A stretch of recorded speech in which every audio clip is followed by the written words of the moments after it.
né? Estou endividado, e agora o que que eu faço? Excelente. O primeiro caminho que eu e você, Gleiber, qualquer uma das pessoas que estão nos ouvindo agora e nos assistindo, é assim, é eu ter uma plena ciência de qual é a minha situação financeira. Então, fazer um diagnóstico mesmo, né? Isso, mas muito simples. Então você pega lá a sua agenda, o seu caderno, uma folha qualquer e escreve quais são os seus provimentos. O que é isso? Quanto você ganha? E no mês de janeiro, se você teve férias ali em dezembro, você vai ter um salário menor.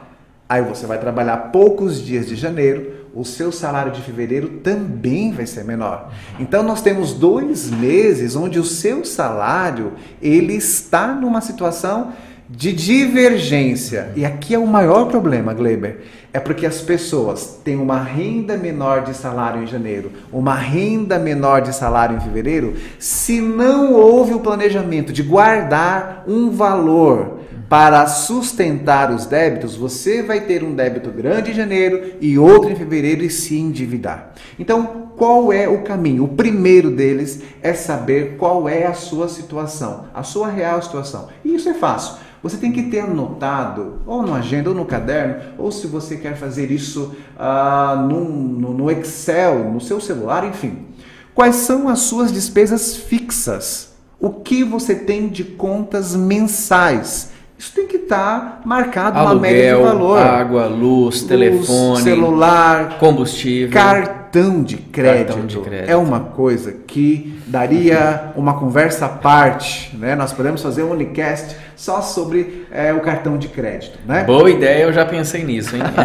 E aí, o cartão, o que você precisa ter? Primeiro, que você precisa deixar um gasto médio e um valor médio que você vai desembolsar para pagar essa fatura. Então, se você gastou demais ali em dezembro e passou algo no crédito, veja bem a confusão que vai dar, já que em janeiro e fevereiro você não vai ter o seu salário normal, vai ter um salário defasado ou um salário menor, porque na verdade você trabalhou menos dias, tá? Então, como sair dessa? Primeiro, se certificar quais são essas despesas fixas, o que de fato você tem como débito.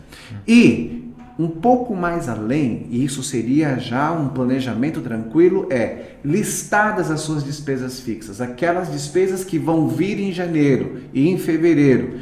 Quando você costuma fazer essas anotações, você começa a ter uma qualidade nas decisões que você vai tomar. Uma clareza, né? Exatamente. Bom, você abre lá, estamos acabando fevereiro, início de março. Bom, eu tenho aluguel, eu tenho prestação da casa, eu tenho prestação do carro, eu tenho internet, eu tenho escola dos filhos, eu tenho mercado, material eu tenho escolar, farmácia, tenho material escolar, tenho cartão de crédito. Então, isso vai dar um X. Ah, professor, eu não sei exatamente o valor. Você pode colocar uma média e quando você costuma anotar, você vai tendo essa média mais precisa. Percebeu que o montante dos seus débitos é maior do que aquilo que você recebeu ou que você tem disposto a pagar? Aqui tem um macete bom, Gleiber, que é, dessas contas, qual te custa mais? Os economistas dizem isso, os profissionais que têm aí um gabarito no que diz respeito à dinâmica, né, de dívidas, de recebimentos, de investimentos, etc. Qual ou quais dessas contas lhe custa mais? Se o juro do cartão é muito alto, então não é esta uma conta que você tem que postergar, porque ela vai virar uma bola de neve. E juros de cartão de crédito é muito alto. Muito alto. Agora, se você tem carnês que você tem que pagar, que tem um juro menor, que dá para postergar, que você consegue negociar com um custo mais baixo, você começa por aí. Por exemplo, IPTU. A gente sabe que, né, nesse momento IPTU e IPVA tem um desconto muito interessante.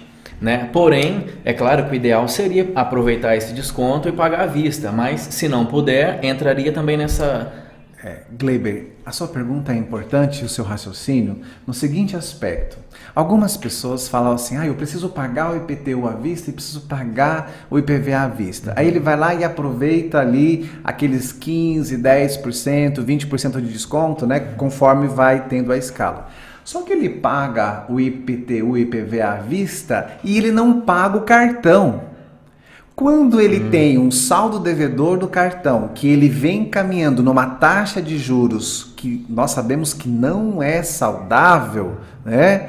Então, aquele valor que ele pagou, que ele economizou do IPVA ou do IPTU, que poderia ser parcelado, o IPTU até 10 vezes, o IPVA até em 6 vezes, ele é insignificante se considerado o valor que está pagando de juros do cartão. Ou seja, pode achar que está... Ele está achando que fazendo um bom negócio, fazendo um bom negócio e é um péssimo negócio para o bolso dele. E os juros do cartão come o que ele economizou no desconto do IPTU e do IPVA. Agora, eu consigo negociar com a prestadora do meu cartão? Eu consigo negociar com o leasing do meu carro? A parcela mínima, por exemplo, é viável? Então, dependendo do valor da fatura, não. Por quê? A maneira como eu relaciono com o meu banco ou com esta prestadora, quando eu pago o mínimo, todo saldo devedor ele é corrigido com a taxa de juros e ele é somado com todas as despesas que você já tem para o próximo mês. Então, o mínimo nunca é recomendável. Agora, se você tem condições e há um parcelamento com uma taxa que seja não muito exagerada, mas aí você tem que fazer um cálculo, pegar a caneta, a calculadora e fazer ali quanto seria parcelando em 3, 4, 5 vezes, quanto seria pagando o mínimo. Lembrando que pagando o mínimo, você vai somar essa diferença com todo o saldo das prestações que vão vencer no mês seguinte e todas as compras que você fizer no corrente mês. Vira uma bola de neve, né? Não é um bom negócio. E uma outra saída estratégica, e isso cabe a cada um de nós, é avaliarmos como está o meu relacionamento financeiro, e aí com o banco, com a cooperativa que eu tenho conta, enfim, se num crédito que eu tenho rotativo, tá? Com essa agência bancária. Se esse crédito eu consigo numa taxa boa, de repente o banco tem lá uma taxa boa que é inferior à cobrança desses outros juros que eu pago a mais e que é às vezes exorbitantes, compensa eu fazer este empréstimo. Ou seja, eu vou pelo menor custo daquilo que eu preciso pagar.